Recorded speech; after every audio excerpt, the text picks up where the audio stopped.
You can go out and hire your own personal privateers to go hunt and destroy, steal from your enemies. Pirates are made out as heroes. It is imperative that we tell the full story of Jean Lafitte. Where we are right now, we would be standing in a pirate colony. Yeah, a pirate colony. You do the Galveston history podcast. I do, that's me. That's awesome. No, I love it. Let's go on a walk. Welcome to Galveston Unscripted. I am currently standing at 14th and Ships Mechanic Row, in between UTMB and the East End Historic District. We have the Ronald McDonald House right here that treats burn victims from all over the world, not just Galveston and Texas. If we were to go back to 1817, 1820, where we are right now, in between UTMB, in the middle of the East End Historic District, we would be standing in a pirate colony.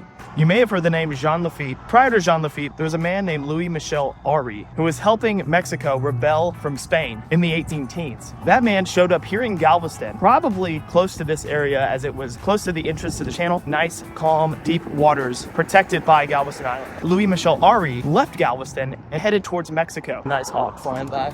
Lot of hawks. Oh my God.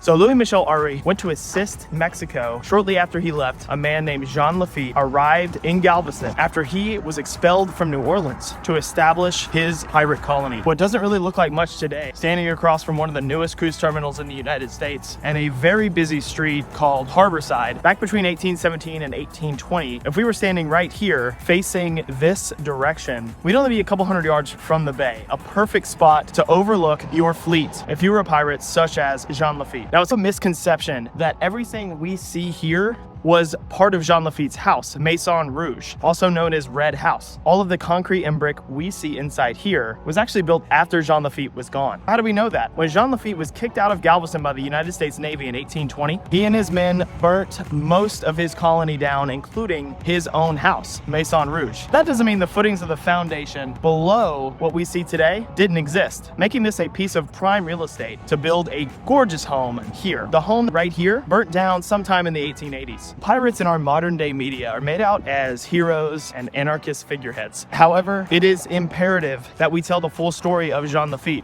Pirates and privateers, what's the difference and what were they doing? What were they stealing? How were they making money? I'll try to tell you all this as I walk through a 200-year-old pirate colony. Hi.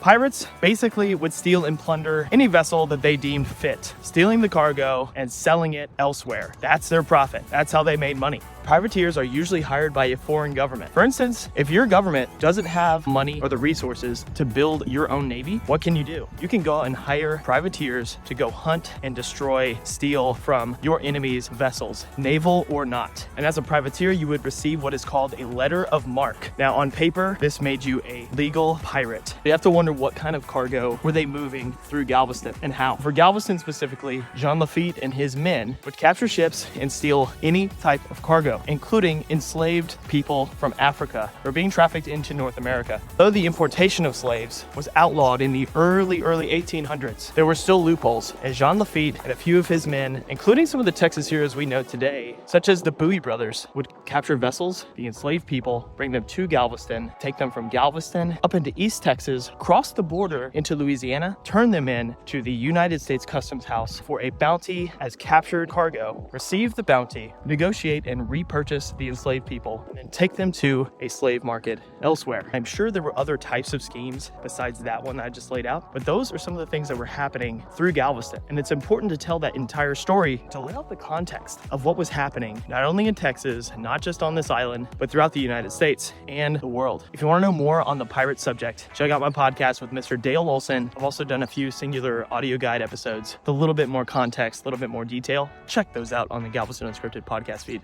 Thanks for walking with me. Thanks for joining me. Thanks for joining me. Thanks for taking a walk with me. Thanks for joining me. Thanks for watching Galveston Unscripted.